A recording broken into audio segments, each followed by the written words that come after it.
Good evening, friends. Today I'm going to be reading from the book of Proverbs, chapter 5. And it reads, My son, attend unto my wisdom, and bow thine ear to my understanding, that thou mayest regard discretion, and thy lips may keep knowledge. For the lips of a strange woman drop as an honeycomb, and her mouth is smoother than oil, but her end is bitter as a wormwood, sharp as a two-edged sword.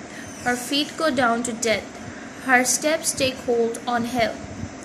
Lest thou shouldest ponder the path of life, her ways are movable, that thou canst not know them.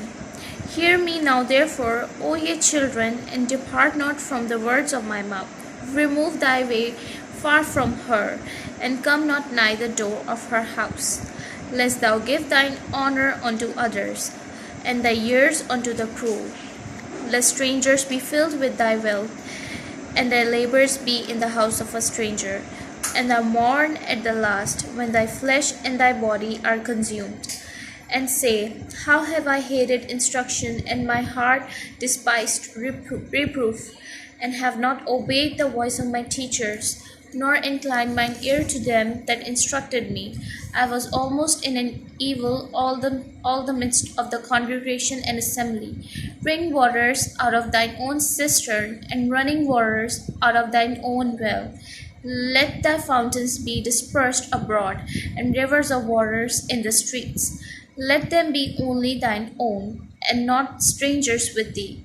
Let thy fountain be blessed, and rejoice with the wife of thy youth. Let her be as the loving hind and pleasant roe. Let her breast satisfy thee all the times, and be thou ravished always with her love. And why wilt thou, my son, be ravished with a strange woman, and embrace the bosom of a stranger?